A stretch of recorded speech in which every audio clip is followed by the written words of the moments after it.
Hey y'all, Boogie Knight here, how's it going? And we're going to play a little game I like to call This Beehive Looks Safe. We're going to talk about the Cristiano brothers. So, what do you need to know about them? Well, first of all, they're a Christian filmmaker group. Sure, why not? There's tons of Christian filmmaker groups out there. The ones that pop into my head, obviously Pure Flix and Kirk Cameron, to name a few. And I'm sure there's many others, but I don't know them. But what you need to know is how the Cristianos handle negative criticism of their movies. They don't take it well. The big three that pop into my head are the Cinema Snob, Bible Reloaded, and Eddie Goomba. They have done some negative reviews on Cristiano movies, and there have been copyright strikes against their accounts on grounds of copyright and plagiarism, that sort of thing. I'm not going to go into all the details. If you want to check out Bible Reloaded, Cinema Snob, Eddie Goomba, like I said. The thing is, their reviews fall under the DMCA, the Digital Millennium Copyright Act, and the Fair Use Act. Now, those are two acts that allow people to post still shots and footage from movies without pre-authorized use from the filmmakers if it's used for news reporting, criticism, or parody. Which they were. It was for reviewing, and it was satire stuff. It happens. People do it all the time. But the fact that the Cristianos have been acting like that strictly because the reviews are negative, and they will be willing to remove the strike if you take down that video, that still doesn't fit right into that. So, those that have seen my reviews before know I never use footage or clips. I mean, like I said, this is pretty much midnight screenings with me on a couch. Whoop-de-doo. Now, there will be a thumbnail of the box cover, but that is also found from Wikipedia and IMDb, which is under public domain. But regardless, I want to cover my ass, so before I get started, I'm going to just read this off my notes very quickly. Since I'm doing a review of this movie, despite, like I said, not using still shots or footage, the fact that I'm doing this as a critique and a criticism of this movie falls under the Fair Use Act, the DMCA, Section 504C2, Title 17, under U.S. Code. So now that we got the prelude out of the way, we're going to talk about Second Glance. Oh my god, that movie. That is an hour of my life, man. I am not going to get back. It was, oh god. I didn't find it offensive, like God's Not Dead 2, or War Room, or some of the other horrible movies that I've seen. But I found this movie just chock full of nonsense. It was, plot in a nutshell, it's basically the Christian equivalent of It's a Wonderful Life. Now, I like It's a Wonderful Life. Yeah, I know, it's old, it's dated, blah, blah, blah, blah, blah. But, you know, it's good, and I like the idea behind it, showing that life is precious and what life might be like if someone's not around. So, let's get into this. I'm going to try and not go over, the plot in a nutshell, like I said. David A.R. White, yes, the founder of Pure Flix, stars as a teenage boy in a very Christian family. How Christian, you might ask? Well, he wants to go to a party, and he wants to hit on his crush, and the direct quotes from his father throughout the first course of the movie is saying, well, they're getting into a fight about different things, and David A.R. White says, I'm missing all the fun. His dad's response was, I quote, no, you're missing all the sin. He's a teenager, for crying out loud. He wants to have a little bit of fun. His days should not just consist of school, Bible study, and church-related stuff. He needs to go out and have a little bit of, like I said, some fun in his life. So, after a particularly rough day of getting the shaft from his crush, which we've all been there, bullied, and getting suspended for something that he didn't do, after the fight with his dad, he pretty much prays that he wished he was never a believer. So, wake up the next morning, welcome to Bizarro World. First sign, now this is where things really started going off the rails, in my opinion. He goes downstairs, and the kitchen's a mess. Why would the kitchen be a mess just because he's not a believer? Once again, I'm going to try and dissect this as much as I can. He goes out there to go to school, and he's friends with the local bullies rather than his friends of his nerds and his fellow believers. Why should this be a difference? Now, at this point, he meets up with basically an angel who, at first glance, no pun intended, I thought I was looking at Ricky from Silent Night, Deadly Night, Part 2. He was taking out the trash for one thing, and you see a blue-shirted guy standing behind him. Hello, 2 seconds away from him going garbage day, which would have made this movie a lot better. Basically, he's saying, like, okay, well, you're no longer, you know, God's answered your call that you're no longer a believer, so I want you to see what your life is like. He's friends with the local bullies, which makes no sense. He causes a teacher so much grief that he quits his job, also makes no sense. And then finds out that his parents are divorced. How? This is where things kind of started going a little bit weird for me.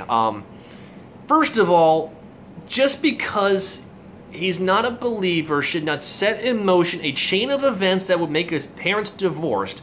His parents were a Christian family to begin with before he came along. Every family has rough times.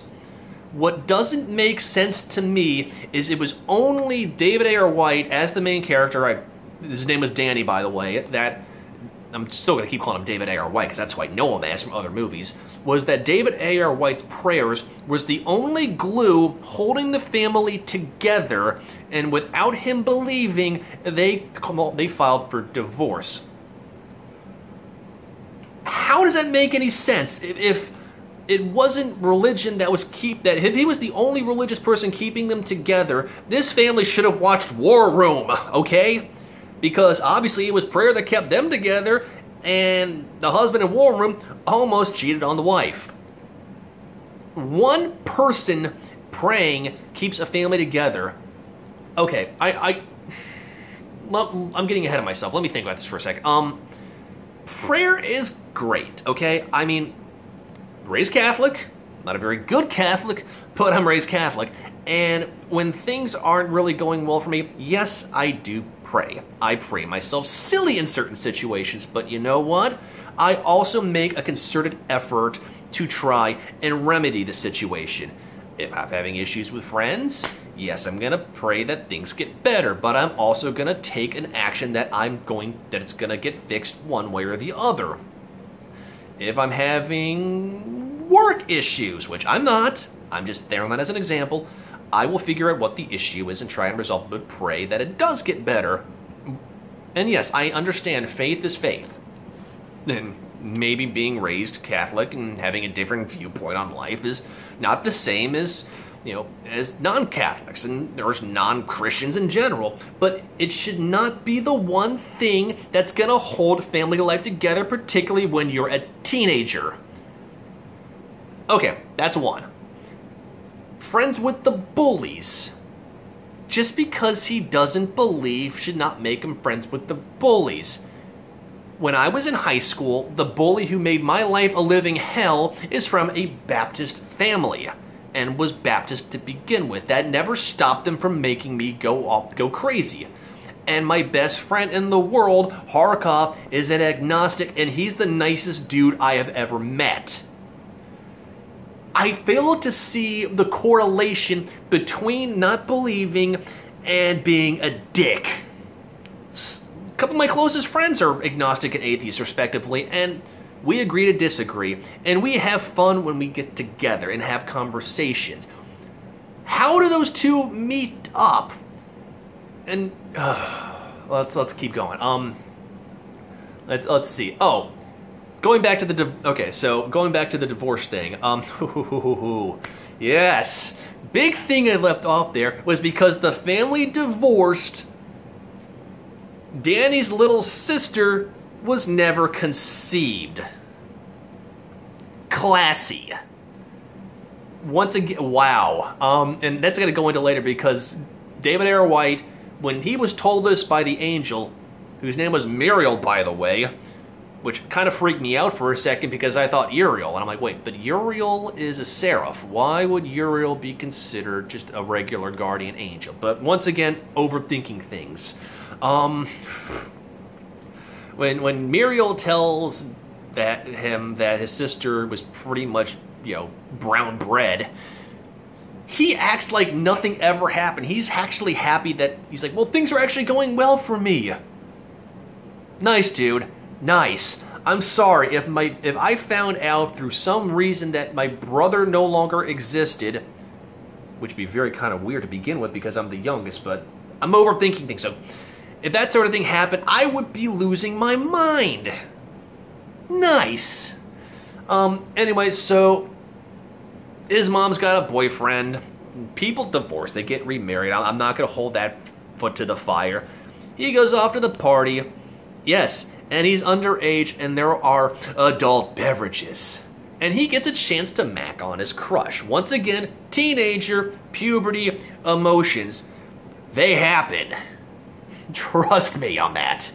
And things fall apart with that. Anyway, long story short, he gets into a scuffle with one of the people that Danny was macking on, other dude, Bull, his girlfriend. Not really macking on, he was just talking to her. And he gives chase and almost gets hit by a car. And instead of beating him into submission, he's reaching out a hand to him. And Danny's like, oh, wait, I'm back in the real world. So basically, none of this ever happened, and he has yet another conversation with Muriel. This is what drove me insane. Muriel, obviously, he's recapping all this stuff, but somehow he just has to turn this into an anti-relationship speech. Going back to Danny's father's "you're missing out on the sin" comment. Look,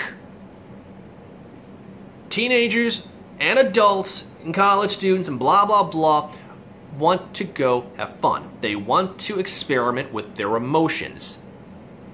Not that kind of experiment, shut up. Well, for some people, yes, not in my case. He talks about how unless you're ready to settle down with a woman for the rest of your life, you're not ready for a relationship, and you should not be pretty much using secondhand goods as the way it's implied. Look, this works for some people. Some people are fortunate enough to find the man or the woman of their dreams right out of the gate and work with them and settle down with them. But for the rest of us 99%ers, that doesn't work. So what is the problem with dating? It's not just good, it's not just fun. You find out about who you want to be with and who you are and what you want, not just in a partner in crime, but out of life. I have been dating since I was 15 years old, and I am in my mid-30s now. And I have learned something about what I want, and who I am in every single relationship. We are always growing, always learning about ourselves. Why deny, through divine intervention, somebody's right to want to get emotionally involved? The kid's gonna wind up being asexual by the time he's in college, for crying out loud, or he's gonna have a series of divorces. Once again, it works for some people. It really does, and if it's worked for you, good on ya. But once again, for other people, most people, that's not the way. The kid just went through hell learning about his friend committing suicide because he wasn't a believer. Oh yeah, I missed that part. Side note, his friend Scotty, because Danny wasn't there to console him with Christ, commits suicide. Wow, the fact that I overlooked that really sounded bad. This really did turn it off the rails. I apologize. Anyway, amidst this entire rant and being through all this stuff, through basically, once again, It's a Wonderful Life, turns on this rant about relationships. How does this relate to the rest of the movie? So, Muriel basically, in all his creepy fashion, because once again, he really reminded me of Ricky from Silent Night, Deadly Night too, basically is like, okay, do you want to be a Christian again? Yes. And he wakes up, and it's like he's back in the real world. But he sees everything through a different light, which is good for him. Nice. But so many of these things make no sense. Ugh. You can be an atheist and not be a douche. You can be religious and be a douche. Trust me, I've seen both ends of the spectrum. Prayer is great, being a Christian or Jewish, atheist, Muslim, Buddhist, Hindu, Confucianism, pagan, whatever religion you practice or don't practice is great if it works for you. There should not be a set of repercussions involved for strictly going against or deciding to switch up your original beliefs, because beliefs fall per person. And this movie just pisses on it. I didn't find it offensive, like I said, but I found it annoying. And getting to the end of it, this sets the bar for a meme that more people have seen this meme than probably people have seen the movie. He finishes talking to Scotty, hugs him, talks about blah, blah, blah, it's great to see you, buddy. You know, and the ending title, he's like, hey, Scotty. Jesus, man. Cute little motivational string quartet. Fade to black. End movie.